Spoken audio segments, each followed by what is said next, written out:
हम उन सारे लोगों के लिए खुदा पाक तेरे शुक्रगुजार हैं जो आज के हैं, और खुदावंद जो आने का इरादा तेरे रास्तों में मौजूद है, तेरे वादा के मुताबिक तेरे मुकर्रर फरिश्तेगान उनकी मुहाफ़ज़त के लिए मौजूद रहें, और खुदावंद वो पहुँचे ताकि हम मिलकर तेरे नाम को इज्जत और जलाल दे सके, तेरे नाम की सिताइश कर सके। और खुदावंद आज मैं तेरे सामने इकरार करता हूँ कि खुदावंद ज़रूर है कि जब हम सीखते हैं तो खुदावंद इस सीखने के वसीला से हम कम से कम होते चले जाएं, और खुदावंद तेरा बेटा यीशु बढ़ता चला जाए। खुदावंद के दूसरा खुदावंद हमारे बदनों से, हमारे सेनों से, हमारी सोचों से, हमारे ख्यालों से, हमारे दिलों से खुदावंद पाक खुदा तेरा बेटा यीशु इज्जत और जलाल पाए। पाक खुदावंद एक मतलब फिर खुदावंद प्रेस्टिज बाइबल कॉलेज के लिए हम तेरे शुक्रगुजार हैं। पाक खुदावंद तेरे खादिम के लिए, तेरे ममसूब के लिए खुदावंद पाक खुदा जिनको आज तू दूर दराज से हमारे बीच में लेकर आया है, और खुदावंद एक बड़े बोझ के साथ खुदावंद जब वो इतना लंबा रास्ता तय करते हैं, खुदावंद पाक खुदा अपनी फैमिली को सेक्रीफाई करते हैं, खुदावंद अपनी सेहत को सेक्रीफाई करते हैं, तो खुदावंद हम तेरे ममसूब के लिए भी खुदावंद आज की सुबह दस्ते दुआ बुलंद करते हैं। खुदावंद तो उनकी खिदमत की फुर्सत को बढ़ा, सरहदों को बढ़ा, खुदावंद कादिर मुतले खुदा और ज्यादा बरकत दे, खुदावंद के दूसरा और ज्यादा तरक्की दे, खुदावंद कादिर मुतले खुदा। जब तेरा बंदा, जब तेरा बेटा, जब तेरा ममसूब खुदावंद इस मुल्क के अंदर, इस जमीन के ऊपर खुदावंद तेरी सल्तनत को वुसअत देने के लिए खुदावंद पाक खुदा ना दिन देखता है ना रात देखता है खुदावंद पाक खुदा, और अपने कॉल के मुताबिक खुदावंद पाक खुदा हर वक्त मौजूद है। तो खुदावंद तेरा पाकलू से घिरे रहे, तेरा पाकलू उसकी मुहाफ़ज़त करे खुदावंद पाक खुदा, उसको अच्छी सेहत दे खुदावंद के दोस्त पाक, और खुदावंद उसके घराने के साथ हो सारी ही जरूरतों को अपने लायक खजाना से पूरा कर। और खुदावंद जिस घर में वो रहते हैं, उनकी फैमिली रहती है, उस घर के गिर्द खुदावंद कादिर मुतले खुदा यीशु के लहू की बाढ़ को चाहते हैं, मुकर्रर फरिश्तेगान को चाहते हैं खुदावंद कादिर मुतले खुदा। और खुदावंद पाक खुदा उनकी मिनिस्ट्री के चर्चेज जहाँ ब्रांचेस हैं खुदावंद प्रेस्टिज बाइबल कॉलेज की, उनके सारे कोऑर्डिनेटर्स को खुदावंद पाक खुदा, जितने लोग उनकी मैनेजमेंट के अंदर हैं, जितने सुपरवाइजर्स हैं खुदावंद कादिर मुतले खुदा, जितने टीचर्स हैं खुदावंद, जितनी टीम है खुदावंद, हर एक को बरा के लहू के अंदर छुपाते हैं। और खुदावंद कादिर मुतले खुदा हम तुझसे हिकमत, तुझसे दलाई की और रूह को मांगते हैं खुदावंद, कुव्वत मांगते हैं खुदावंद कादिर मुतले खुदा, ताकि खुदावंद ये ट्रस्ट इन बाइबल कॉलेज जो खुदावंद असल में तेरा विजन है वो खुदावंद पाक खुदा कौमों के अंदर जाना जाए, कबीलों के अंदर जाना जाए खुदावंद। बहुत से खुदावंद पाक खुदा जो लोग तेरी हजूरी से दूर है वो खुदावंद इस खिदमत के वसीला से तेरे पास वापस आए, और खुदावंद तेरा नाम इज्जत और जलाल और बुजुर्गी और हशमत पाता चला जाए, यीशु मसीह नासरी के नाम से आमीन। सीक्वेंस को आगे बढ़ाते हुए आज का जो हमारा टॉपिक है वो ये है कि do we care for lost son. Musharraf बेटे की कहानी आप में से कितने लोग जानते हैं? अच्छा, कोई भी जल्दी से जो है थोड़ा सा मुझे गाइड करें मुसरफ बेटे के बारे में, आप क्या जानते हैं?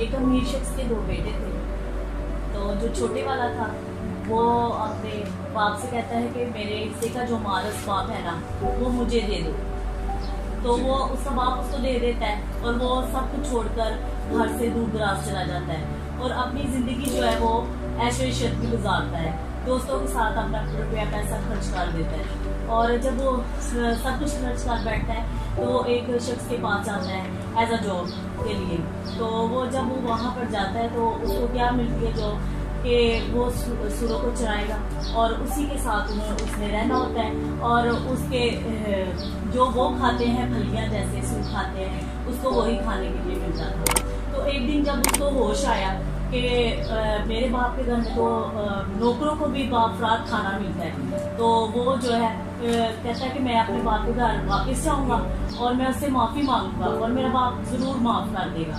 तो जब वो उसके पास जाता है तो उसका बाप जो है वो बिना सोचे समझे कि ये मुझे छोड़ गया है, तो वो जो है ना वो उठ के उसके पास आता है, उसको गले लगाता है और उसके लिए ज़ियाफ़त का कहता है इंतज़ाम किया जाए, और उसको अंगूठी पहनाता है और उसको मुआफ़ करता है, और ये कहता है कि जो मेरा बेटा खो गया था वो वापस आया। तो इस वजह से कि जब हम खुदा के पास आते हैं और हम अपने गुनाहों का गलतियों का इतराफ़ करते हैं तो खुदा हमें ज़रूर माफ़।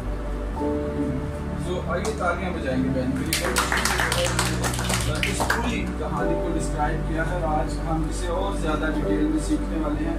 और इसका जो टॉपिक है do we care for lost son, आज ये हमसे मुखातिब होकर आज का टॉपिक रखा गया है कि क्या हम जो है वो खोए हुए जो बेटे और बेटियां हैं उनके लिए अपने अंदर दर्द रखते हैं, तकलीफ रखते हैं। हम इसी कहानी से सीखेंगे और आगे बढ़ेंगे। अच्छा जी, इस कहानी के अंदर टोटल हमें 3 कैरेक्टर नजर आते हैं और वो 3 कैरेक्टर कौन कौन से हैं? एक बाप है, फिर उसके 2 बेटे हैं। एक बेटा जो है वो ओबीडियंट है,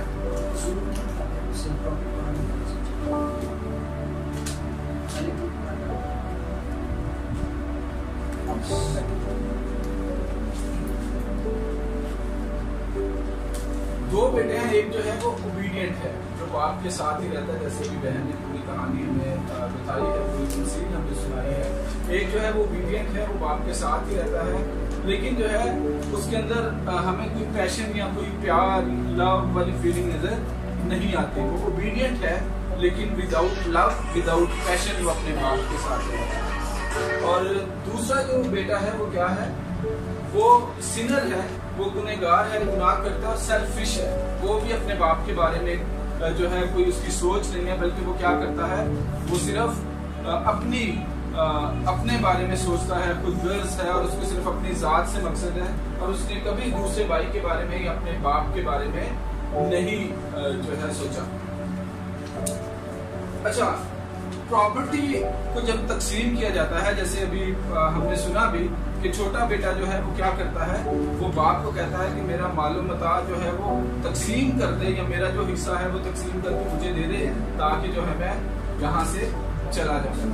अब ये बड़ा तकलीफ दे अमल था बाप के लिए, क्योंकि जायदाद का बंटवारा हमेशा तब होता है जब बाप की वफात हो जाती है, बाप फौत हो जाता है, इंतकाल कर जाता है। उसके बाद जो है इस नौबत तक पहुंचा जाता है कि इसकी जो जायदाद है इसको बांट दिया जाए बेटों के अंदर। लेकिन आप ये सोचे कि उसके जीते जी ही उसका बेटा जो है उसे ये कह रहा है कि तू जो है मेरा हिस्सा मुझे दे दे, तो अपनी जायदाद जो काम तो तेरी मौत के बाद होना है वो तो अपनी मौत से पहले ही कर दे। तो हम दूसरे वर्ड्स में ये कह सकते हैं कि उसने जीते जी ही अपने बाप को क्या है, मार दिया है, अपने बाप के खिलाफ उठ खड़ा हुआ है। वो सारे काम जो उसकी मौत के बाद होने थे वो उसने पहले ही कर दिया। सो ये बड़े जालिमाना कदम था जो छोटे बेटे ने उठाया है।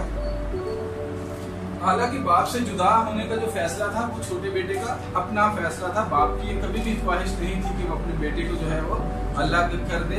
वो दोनों बेटों को एक जैसा रखा, एक जैसे उनको रिसोर्सेज दिए हुए थे, एक जैसी दोनों के पास जिंदगी थी। फिर भी छोटे बेटे ने जो है ये फैसला किया और अपनी जात को सामने रखकर उसने फैसला किया। और फिर जो है वो खुद से छोड़ के जाता है ना बात को, हमने अभी ये देखा, उसने खुद फैसला किया है और वो खुद जो है वो छोड़ के बाप को जाता है। तो इस सूरत में बाप ये भी कह सकता था ना, तेरी मर्जी है, मेरी जायदाद है, ये मैंने बनाई है, तूने जाना तो चला जा, इस जायदाद के अंदर, इस दौलत के अंदर तेरा कोई हिस्सा नहीं है, ये तेरी मेहनत से नहीं बनी, ये मेरी मेहनत से बनी है, मैंने इसको कमाया है, इसलिए तुझे अगर छोड़ के जाना तो चले जा। आज भी लोग आप कर देते हैं ना, आपको न्यूज़पेपर्स के अंदर नजर आता है कि मेरा इससे कोई रिश्ता नहीं है।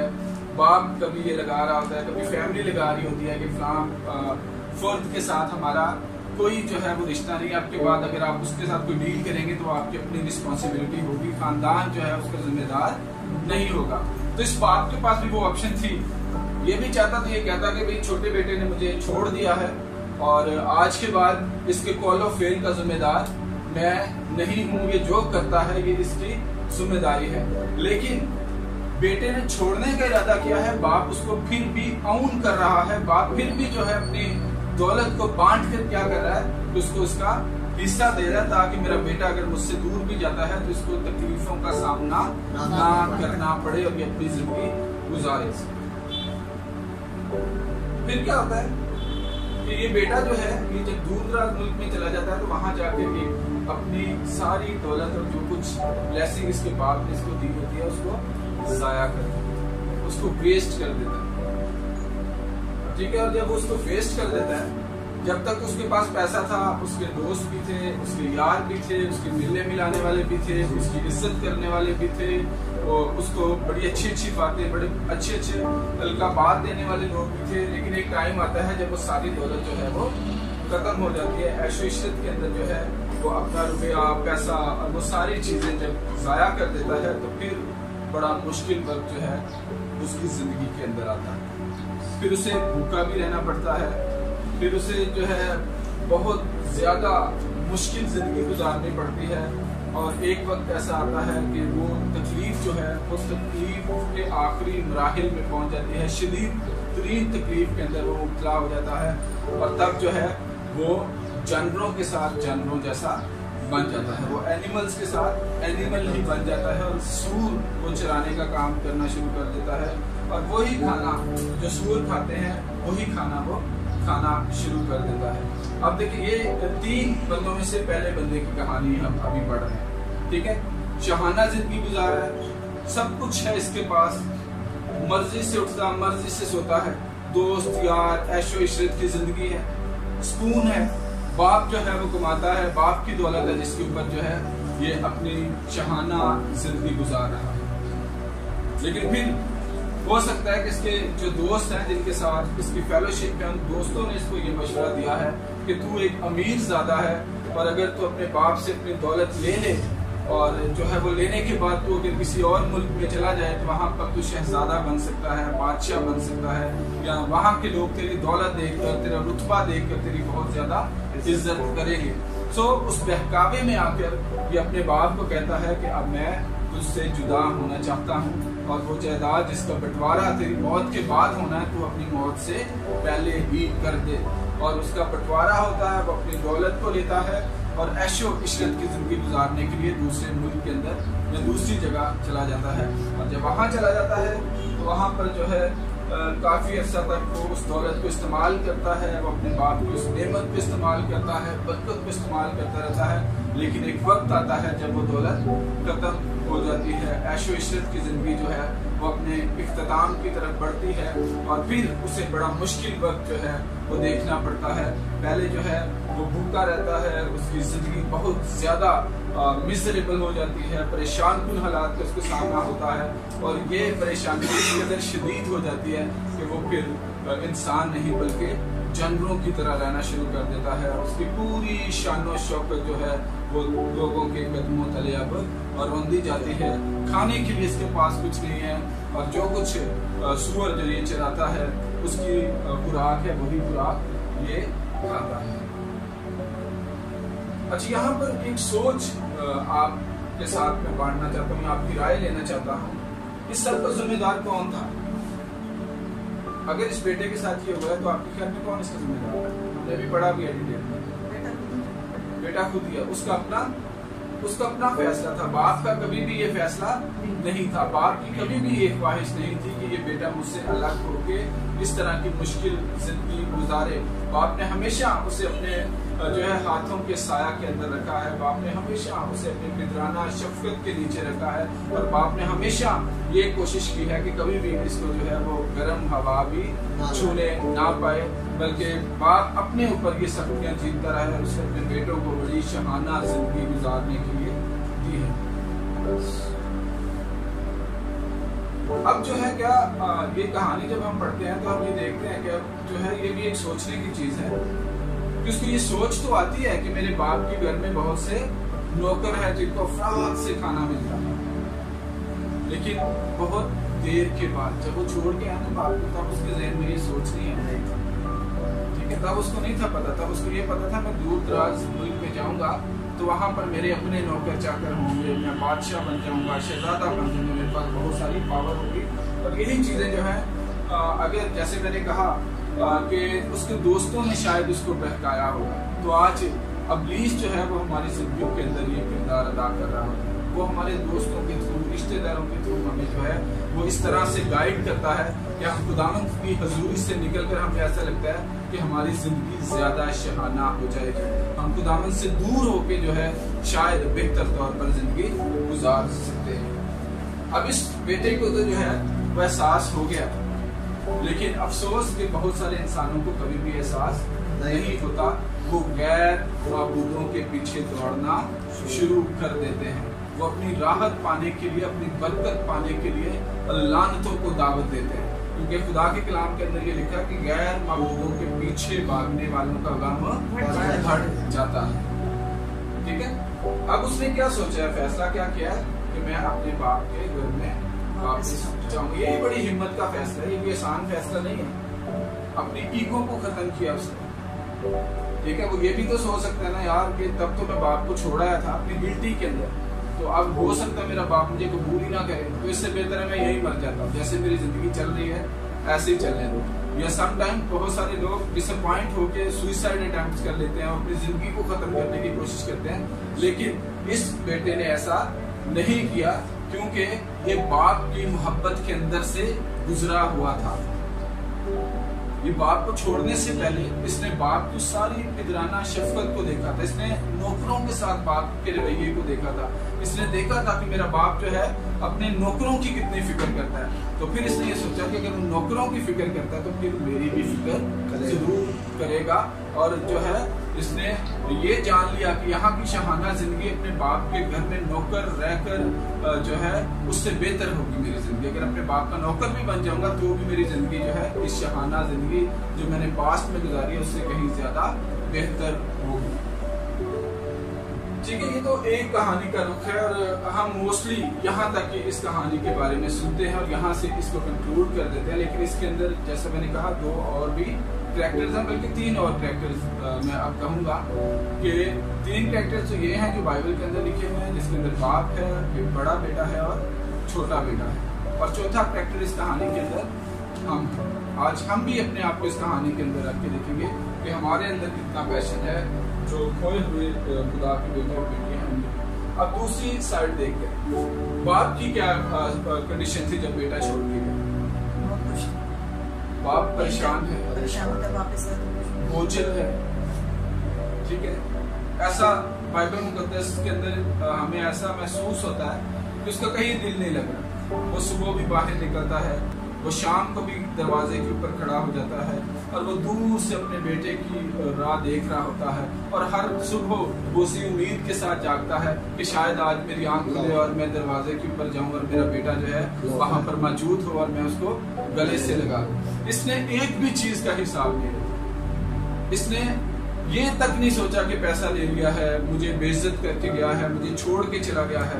नहीं, बाप का पैशन जो है, बाप की सोच जो है वो वहीं पे खड़ी है। आज भी ये छोटा बेटा उसके लिए वही बेटा है जो छोड़कर जाने से पहले था। तो ये उसकी सोच है। हमने देखा बेटे की सोच अयाशी की सोच है, लेकिन बाप की सोच उसी वक्त से वापिस अपनाने की सोच है, और उसे नहीं पता कि लौट के आएगा भी कि नहीं आएगा, इसको कभी एहसास भी होगा कि नहीं होगा, लेकिन वो हर रोज, हर सुबह, हर शाम जो है वो गेट के ऊपर जाता और अपने बेटे की राहें देखता हुआ हमें नजर आता है। अब इसका जो बाप का बड़ा बेटा है उसको भी जो है अपने बाप की कोई परवाह नहीं है। ठीक है, वो भी तो देखता होगा ना, बाप दरवाजे पे खड़ा होता है, सुबह भी खड़ा होता है, शाम को भी खड़ा होता है, वो उस रास्ते की तरफ देख रहा होता है।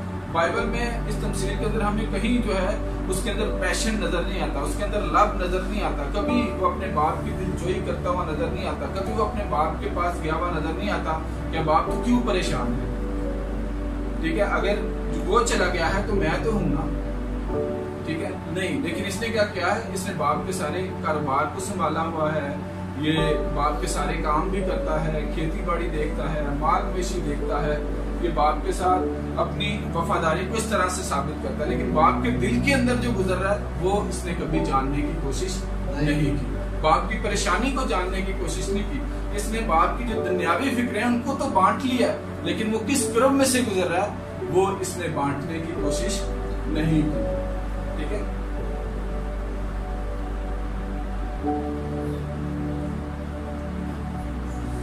अच्छा, इसी जो है अरसा के बीच में जो छोटा बेटा है उसे एहसास होता है, वो वापिस आ जाता है।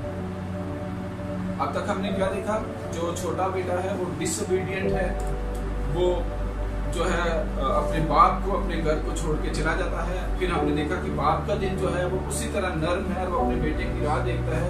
फिर हमने बड़े बेटे के बारे में देखा कि वो जो है वो है तो ओबीडियंट, वो बाप के साथ तो रहता है, बाप को छोड़ के तो नहीं गया, लेकिन बाप के दुख दर्द का एहसास उसे भी नहीं है। ठीक है, अब वापिस आता है छोटा बेटा, मुश्किल तरीन हालात में से गुजर के अब उसने मुश्किल फैसला कर लिया। उसने कहा कि मैं अपने बाप के घर को लौट जाऊंगा। और जब वो लौटता है तो बड़ा अजीब सा मंजर बाइबल मुकद्दस हमें बताती है कि उसके लौटने से पहले अभी वो अपने घर की तरफ आ ही रहा होता है, उसका बाप उसका इंतजार करता हुआ नजर आता है। ठीक है, ये बड़ी अनएक्सपेक्टेड सी चीज थी उसके लिए। वो इस चीज को एक्सपेक्ट करके वहां से वापस नहीं आया था। वो भी यही सोच रहा था जैसे मैं बाप को भूल गया था, बाप भी मुझे भूल चुका होगा और अब मैं जाऊंगा और उसे कहूंगा कि तू अपने नौकरों के साथ मुझे भी रख ले और जो काम वो करते हैं वो मैं कर लूंगा और जो खाना उन्हें मिलता है वो तू मुझे भी दे दिया कर। लेकिन बड़ा अनएक्सपेक्टेड अनयूजुअल वहां पर सीन हमें नजर आता है। बाप पहले से ही बाहर खड़ा उसका इंतजार कर रहा है और बगैर कोई सवाल जवाब किए हुए बाप जो है वो अपनी बाहों को फैलाता है और अपने बेटे को गले से लगा लेता है। इससे बेशतर कि वो कन्फेस करता, अब अपनी गलती मानता, बाप जो है वो उसका इंतजार करता हुआ उसे गले लगा लेता है। उसके बाद वो कन्फेस करता है, बाप से कहता है कि हाँ बाप, मैं तेरी नजर में भी और खुदा की नजर में भी गुनहगार हुआ हूँ। मुझे एहसास हो गया है, मैंने अब ये जान लिया है कि मेरी बका जो है, मेरी सलामती जो है वो तेरे ही बदौलत है।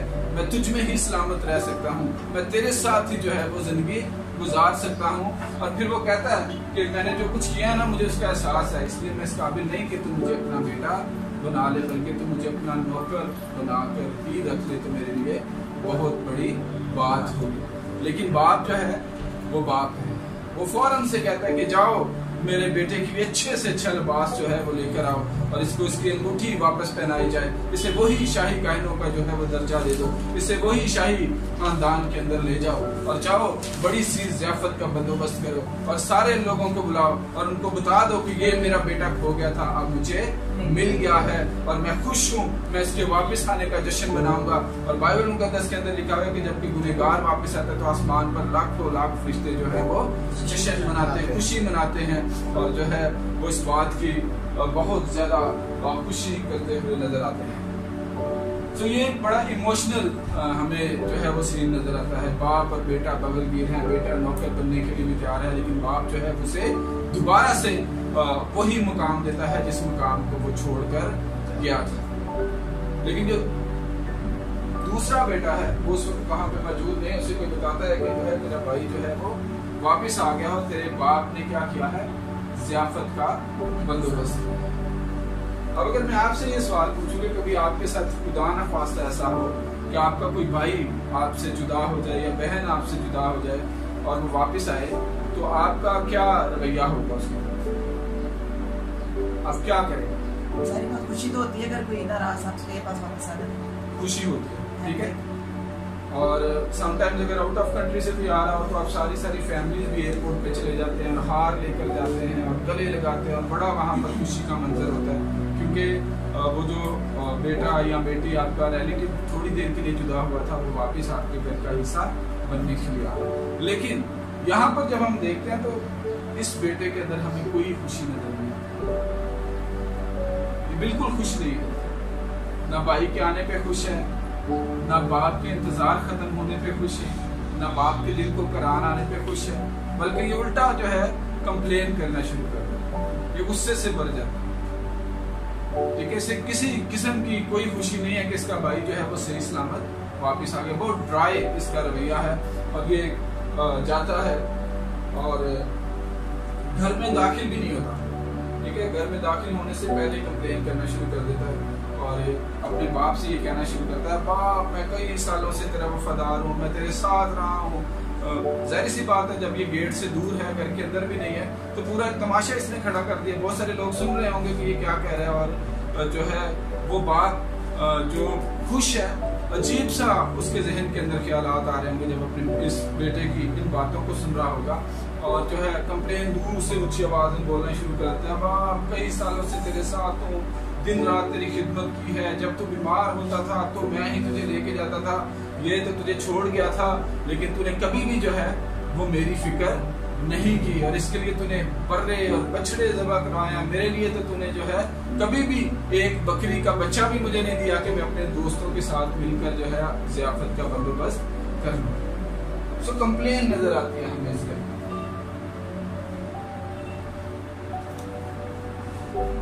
और जो है कहता है कि ये छोड़ के चला गया, मालो दौलत ले गया, तुझे बेइज्जत करवा के गया, और उसके बावजूद जब ये वापस आया तो तूने ज़ियाफत का बंदोबस्त कर दिया। ये तो मेरे साथ बड़ी ज्यादती हो गई, ठीक है, मेरी ओबीडियंस का तूने मुझे ये सिला दिया। लेकिन ये इस वजह से कंप्लेन कर रहा है कि इसने कभी बाप के दुख को महसूस ही नहीं किया।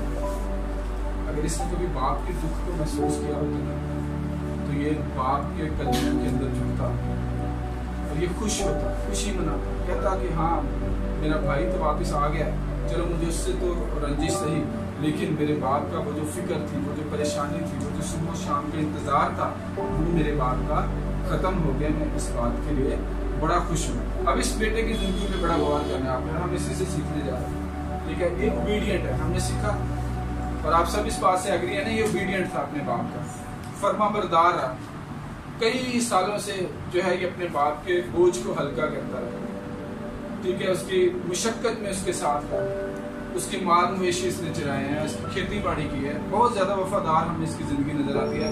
जब छोटा छोड़ कर भी चला गया तो भी इसने जो है कहा कि ठीक है मेरा हिस्सा भी आप अपने पास ही रखिए, मैं आपके साथ ही रहूंगा, हम इसी घर के अंदर रहेंगे। जबकि ये भी हो सकता था जब एक छोड़ के चला गया तो दूसरा भी छोड़ के जा सकता था, वो भी कह सकता था ठीक है मेरे भी पैसे दे दे, मैं भी जो है कहीं दूर जाके रह लूंगा, लेकिन ये अपने बाप के साथ रहा। इसका रिश्ता बाप के साथ बड़ा मजबूत नजर आता है, ठीक है।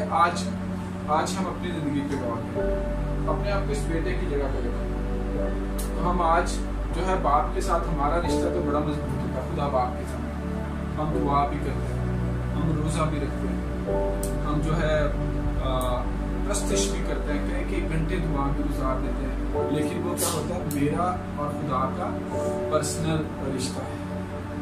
क्या हमने उस खोए हुए की कभी फिक्र की? क्या हमने बाप के दिल के अंदर कभी झांकने की कोशिश की है कि जब उसने अपने बेटे यीशु को हमारी खातिर बख्शा है तो वो निजात सिर्फ मेरे लिए नहीं है, वो बाकी सबके लिए भी है। तो अपना रिश्ता ही कायम करना जो है वो कोई बहुत बड़ी बात नहीं है। यीशु जब इस दुनिया से गए तो उन्होंने कहा कि जाओ सारी कलम के सामने इंजील की मुनाजात करो, क्योंकि ये काम वो देखे, ये दुख वो बांटने के लिए हमें देखे, ये पैशन बांटने के लिए देखे। तो हमें आज ये सोचना है क्या हमारा रिश्ता बड़े बेटे जैसा? हम खुद तो खुदा के साथ बहुत ज्यादा मुंसलिक है, नो डाउट, हमारा रिश्ता बड़ा मजबूत है, हम वफादार हैं, हम कभी जो है खुदा को छोड़ के नहीं गए, लेकिन क्या बाकी बच्चों ने कभी हमने फिक्र की? क्या कभी हमने ये सोचा है कि दूसरों की वजह से हमारा बाप कितनी तकलीफ में है? क्या बाइबल मुकद्दस में जब पढ़ते हैं वहाँ पर हमें जिक्र मिलता है कि खुदा मालूम भी होता है, खुदा खुश भी होता है, खुदा गाता भी, सिखाया भी है कि खुदा खुशी से गाता भी है, ठीक है। फिर हम कामिल खुदा और कामिल इंसान यीशु को जब देखते हैं तो जब लाजर की कब्र पे जाते हैं तो हमें रोते हुए नजर आते हैं। तो दैट मीन्स कि खुदा के अंदर फीलिंग्स हैं, वो खुश भी होता है, वो परेशान भी होता है, ठीक है। तो क्या आपको नहीं लगता कि ये छोटे बेटे की तरह खुदा के जो खोए हुए बेटे हैं खुदा उनके लिए दर्द नहीं रखता? क्या खुदा आपकी प्रेजेंस की वजह से सेटिस्फाई हो जाता है? बेशक आपका मुकाम है, खुदा आपको अजीज रखता है, खुदा आपसे प्यार करता है, खुदा आपके साथ रहना चाहता है, लेकिन दूसरों के लिए भी उसने उतनी ही मेहनत की है, दूसरों के लिए भी उसने अपना बेटे का खून उसी तरह से बहाया। जैसे हमने देखा कि इस बाप ने दोनों बेटों को एक जैसे रखा हुआ, दोनों को एक जैसी जिंदगी दी, दोनों के एक जैसी आशीषें दी, ठीक है। तो हम जो है, हम कौन होते हैं? जब यहाँ पर बाप जो है वो किसी को जज नहीं कर रहा तो फिर हमें भी जज नहीं करना चाहिए, हमें किसी दूसरे की जिंदगी के ऊपर सवाल नहीं उठाने चाहिए, बल्कि हमारी खुशी जो है वो किसकी खुशी के अंदर होनी चाहिए? बाप की खुशी के अंदर होनी चाहिए। अच्छा, यहाँ तक तो हमने इन तीन किरदारों को देख लिया, बड़े बेटे को देख लिया, छोटे बेटे को देख लिया, बड़ी तफसील से हमने बाप के किरदार को भी देख लिया कि बाप जो है इस चीज से कोई फर्क नहीं पड़ा कि ये मुझे बेइज्जत करके गया, इसने मेरे जीते जी मुझे मार दिया, इसने जो है अपना हिस्सा वापस ले लिया। हिस्सा देने के बाद भी उसने उसको आग नहीं किया, उसने कभी ये नहीं कहा कि हाँ ये हिस्सा लेके जा चुका है, अब मेरा छोटा बेटा जो कुछ भी करेगा मैं उसका जिम्मेदार नहीं हूँगा। बल्कि जैसे ही वापस आता है बाप पहले से इसका इंतजार कर रहा है, उसको कानून में लेता है, उसको वापस उसी रुतबे पे बहाल कर देता है। यहाँ पर भी हम ये सीख सकते हैं कि हम चाहे जितनी भी दूर खुदा से चले जाए, जैसे जैसे काम भी हम करें, खुदा जो है अपने बेटे यीशु के खून के वसीला से हमें हर वक्त कबूल करने के लिए तैयार रहता है। और ये हमारे लिए बड़ी इंकरेजिंग चीज़ है, बड़ी मोटिवेशनल चीज़ है कि खुदा जो है वो हमें कभी भी रद्द नहीं करता। हम जब कभी कन्फेस करते हैं, जब कभी ये मान लेते हैं कि हमारी पनाह जो है वो खुदा के साथ है, तो खुदा हमें गले से लगाने के लिए तैयार रहता है। अब आइए चौथा किरदार जो मेरा और आपका किरदार है उसके बारे में हम देखते हैं, जिनके पास खुदा का मुकद्दस कलाम है वो जरा खोलिए और हम इसको रिलेट करेंगे। नोहा नोहा का दूसरा बात है पुराने अहदनामे में से,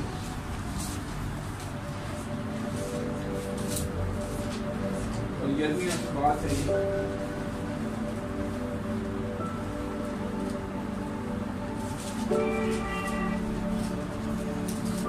नोहा दूसरा बाब उसकी 11वीं और 12वीं आयत हम देखेंगे। और ये जब मैं पढ़ रहा होता हूँ अक्सर तो मुझे ऐसा लगता है कि मेरे और आपके लिए और मेरे और आपके मुल्क के लिए ये लिखा गया है, ये पाकिस्तान के लिए जो है खुदा का कलाम लिखा गया है।